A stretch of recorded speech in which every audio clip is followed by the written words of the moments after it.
folks, welcome back. It's Timmy with Rudy's Emporium. Today I want to address a simple question I get asked all the time.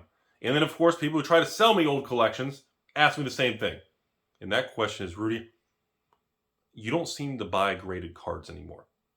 My friend, a couple people I know, and someone on my private Facebook, Tumblr, Tinder, Backpage, Silk Road website said, Rudy, my friend contacted you, and he had some graded alpha cards, and you essentially weren't interested. And you said I think you even told my friend you would break them out of the slab because they were graded a 7 or a 6 or an 8, and you would just keep it raw and you're going to price it as raw. Like, are you even buying graded Magic cards anymore? Or, okay. Let me address this because there seems to be some confusion.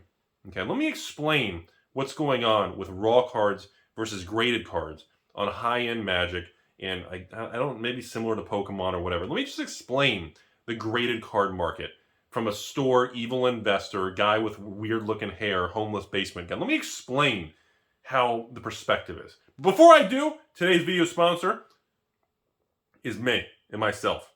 The Leftover 2021 Rudy t-shirts, the once-a-year restock. You get one shot a year. Money Machine Go Brrr, inflation crazy on the back. Link in the description. My own eBay account. This video is sponsored by myself. Please buy a shirt. Back to the video.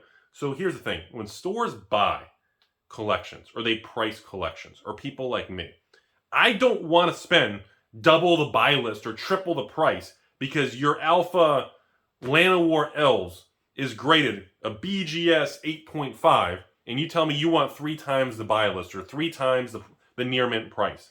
First of all, I don't like Beckett. I think they suck balls. I think they don't give two craps. The amount of rumors and stories over the last 10, 20 years, well, not 20 years, the last 10 years, specifically the last 5, that I have heard about the same people resubmitting the same damn card 50 times so they get the grade they want, to randomly bribes and weird things that I don't know what's true. I don't know who's lying. I can't tell what Beckett crap is authentic. The amount of rumors and stories that people have thrown at me about Beckett Grading. And you know, hey, I love PSA. I'm sure PSA is not 100% innocent either. It's 2021, the world, I don't know. But I've always been biased to PSA. I have to disclose that.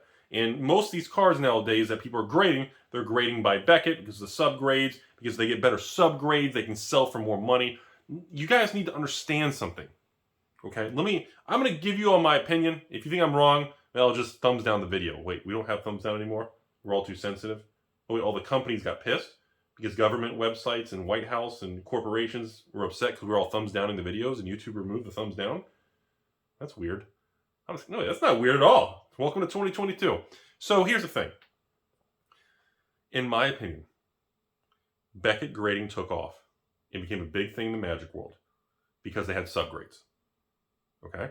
Now, because of that, many, many years ago when I was younger and I didn't look as ridiculous on this YouTube channel, many of these people I knew in large stores and associated with told me they were going to start grading Beckett because the grading was a little loosey-goosey, lady of the night playfulness.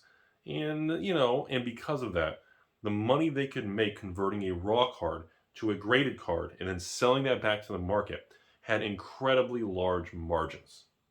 Okay?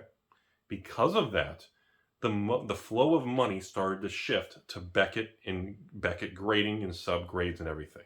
You guys need to understand something. I have Beckett 9.5s, little gold label, in the Rudy Vault. I love them. You guys know I love my PSA 10s. Right? Oh, I got hiccups today. You guys know that, right? So, here's the thing. What's a good example? If I take an Antiquities U3 Uncommon card, that's worth $5, a raw card. Pre-2021 and grading on hold and surcharge. I sent it off for grading in a bulk submission, paid $10 to have the card graded. Card comes back, Beckett 9.0 silver label with a subgrade of who knows, 5 quad, above, below, who cares. I can take the $5 card from Antiquities that nobody wants, put it on eBay for $99.99, and it would sell. Okay, so even paying the $10 grading in the bulk rates back in the day, $5 for the raw card, I'm into the card for $15, I could sell it for $100. The margins from converting raw to graded are so massive. This is why the market shifted to it. This is why the market became, well, the market. This is why stores in the business side of CCGs became obsessed with Beckett subgrades and grading, specifically in the Magic world. It's not because the stores, myself, or other people around you prefer Beckett. This was the early days. This is like 5 years ago, 6, 7 years ago. Maybe, I can't remember. It's a blur. I'm sorry. When you have hair like this, your memory gets foggy. So now in 2021, when people contact me and say, "Hey, Rudy, I've got," I don't even know what a good example is. Okay, a revised Underground C. Okay, and Rudy, it's graded a Beckett 9, mint. And I say, "Oh, okay, that's cool." And the buy list for, I don't know, Star City buy list today is $500. Let's just make up a number. It's probably lower or higher. I don't know, 500 even. I would say, well, it's 500, but graded 9, it's already graded. That's cool. So I give you, I don't know, $600 for the card. And then they get upset or curse me out, or I knew you were a scumbag, rah, rah, rah, taco. Here's the thing. I don't want to pay more than that. It's not a perfect 10. It's not a pristine. It's not a gem mint. Okay? Therefore, the card at any of these mid-level grades that's below 9.5 or 10 and below is only going to be attractive to non-set collectors or to people who are going to break it out of the case. And essentially, if I paid your asking price of $1,000 for a revised Underground C graded a 9, if I pay $1,000, I don't even think I could sell it for $1,000. And if I could sell it for $9.99, I'll net shipping and fees, I'll net what, $8.50? And I'm assuming the risk of a buyer now, or shipping damage or loss. I'm taking on risk, and you have to understand the point of view from the LGS or the business side of things. And I know a lot of you out there, especially that are not really happy with capitalism and small business and the world of disaster.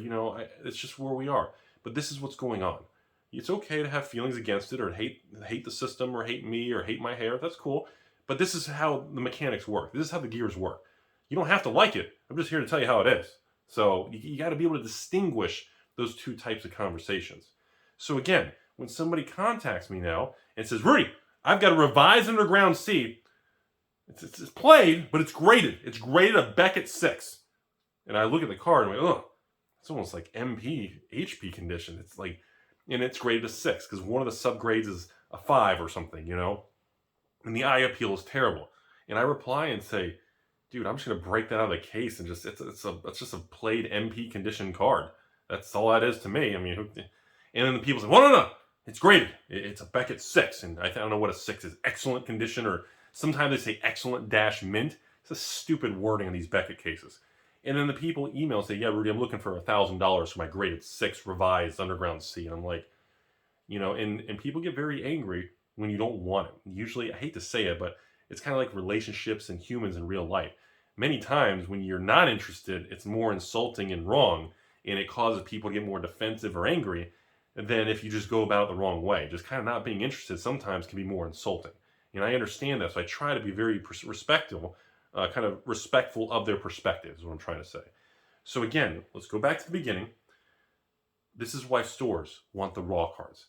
When somebody comes to me, "Rudy, I've got 4 revised Underground Cs. They're all played. I know the buy list for played and damaged ones is probably 200-300 range." I was like, "Dude, let's do it. Here's a shipping label. You got a PayPal account? Send them over, buddy. Come to the store." And I'm like, "Hey, that's a fun transaction. There's opportunity. I like the raw cards. I can get more quantity. I don't want to pay higher inflated prices for grades that are not special." And that's how all the stores feel. They're businesses. So when people get insulted, I get messages all the time, ladies and gentlemen, and they're saying to me, "Rudy, why don't I buy your shirt?" Link in the description. This video is sponsored by myself. The 2021 Alpha Investment shirts are literally the once-a-year shop is right now. Anyways, I get emails all the time. "Rudy, why won't you buy these cards?" It's like there's no opportunity. There's no opportunity. Buying 3 Bizarre Bagdads for $3,000 a piece for $9,000, that's a lot of money, but I would consider it. I don't have a problem with that. Someone comes to me and says, "Rudy, I've got a PSA 9 Bizarre Baghdad. I'm looking for $10,000. No store is going to do that. Even if it sells for that on eBay, it's not worth the risk involved with the transaction. And that's the disconnect between the regular collectors, players, evil investors, 3% ladies, everything, and the way the business side works. There's a big disconnect. And I just wish people would understand why. You know, if you contact me with a whole, you know, I've had people, Rudy, I got a whole set of Arabian Nights.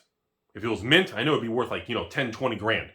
And then they're like, but mine's graded. The whole set's graded PSA 5. And I'm like, okay, I'm looking for 50 grand. And I'm like, okay, so PSA 5, to me, I'm going to break all those cards out of the case. And I'm going to put them in a binder or a box and keep it as a played set.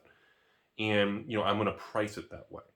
But many people have this thing where as long as the card is graded, it's suddenly worth 2, 3, 4x the money. And again, this goes back to how I feel what we've come through in the last 2 years with the Money Machine Go Brrr, the Rudy new 2021 shirts on eBay. And of course, this is what, you know, happens when, you know, crypto goes to the moon and prices and everybody gets used to these crazy, non-sustainable returns. And now that we're all coming down our natural high, it feels nauseating. We all have hangovers. And that's why I'm trying to make these videos. You know, people aren't as interested in the videos anymore. You know, the views are lower on this channel because the topics are boring, because we're not going to the moon anymore. So it's not as exciting. It doesn't lure as many people. But this is the reality that we have to accept. So I hope this helps a lot of you out there. Summarize the video for those of you who kind of didn't want to stick around this long or even listening in the background. Stores, unless it's a very rare high-end PSA 10, 9.5 Beckett type thing, overall stores want raw cards. In many big stores, if you submit them cards, they break them out of the case and they grade them raw. So you need to understand that for those of you wanting to spend these today crazy prices to grade cards, most of the time it's not worth it. Hope you guys learned something. Is anybody buying shirts? Please buy a shirt.